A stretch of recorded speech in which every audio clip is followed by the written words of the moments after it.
Since the 20th century, the discourse around Buddhism in India has centered around Dalit conversion. Following Baba Saheb Ambedkar's precedent, lakhs of Indian Dalits have turned to Buddhism to escape the bane of caste discrimination.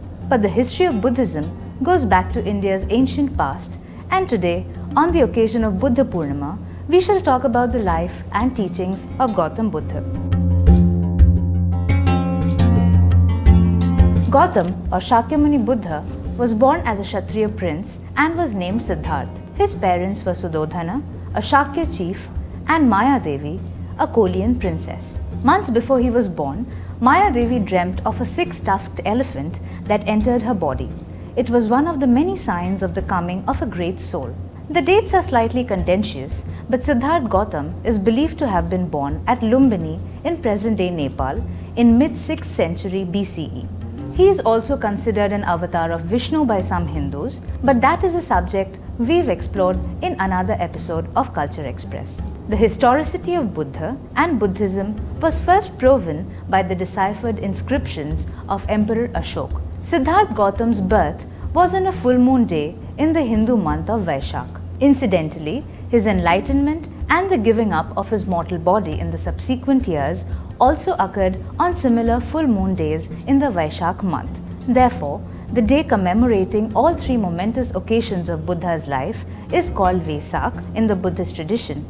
You might now realize why the festival is called Buddha Purnima and not Buddha Jayanti. The prince grew up in Kapilavastu under his father's watchful eyes and his foster mother Mahaprajapati Gautami's loving care. Legend has it that the king gave the young prince every luxury and shielded him from the harsh truths of life. At the age of 16, Siddharth was married to Princess Yashodhara and eventually had a son named Rahul. But the prince's fairy tale was turned around when he decided to venture out of his palace one day. He saw 4 decisive sights that would deeply disturb and change the course of his life. The first 3 sights were that of an ill man, an old man, and a dead man. His charioteer Channa told him that no human could escape these conditions. He then saw a monk who looked at complete peace with himself and decided to seek a path that would help him attain such peace. He left the palace in the dead of the night, leaving behind all worldly attachments at the age of 29. Siddharth then led the life of an ascetic and practiced severe austerities for 6 long years. Under many teachers like Alara Udaka Ramaputta and Kaundinya, he learnt of various spiritual traditions extant at the time. But none of these paths satisfied the young ascetic. He forged his own middle path that lay between extreme asceticism and extreme indulgence.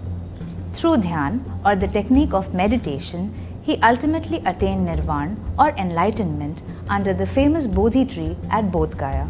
At the age of 35, he became the Buddha or the Enlightened One. It was on the full moon day of Vaishakh, as I've pointed out before. He gave his first sermon called the Dharmachakrapravartana Sutra at Sarnath and thenceforth preached to thousands of disciples across India. The core of his teachings include the 4 noble truths, which are the truth of suffering, the truth of the cause of suffering, the truth of freedom from suffering, and the truth of the way to eliminate suffering. Suffering, according to the Buddha, could be eliminated by following the Eightfold Path or the Arya Ashtangika Marga of right view, right intention, right speech, right action, right livelihood, right effort, right meditation, and right concentration. His theory of dependent origination or Paticchasamuppada is also very well known. Among the many highlights of his life, the most important one was perhaps the institution of the Sangha. The Sangha, along with the Buddha and the Dhamma, form the 3 Ratna or 3 jewels of Buddhism. Although the Sangha was initially a monastic order for only males, Buddha eventually allowed women to and created an equal opportunity for all to seek spiritual truths. Having preached for 45 long years, he finally gave up his mortal body at Kushinagar at the age of 80.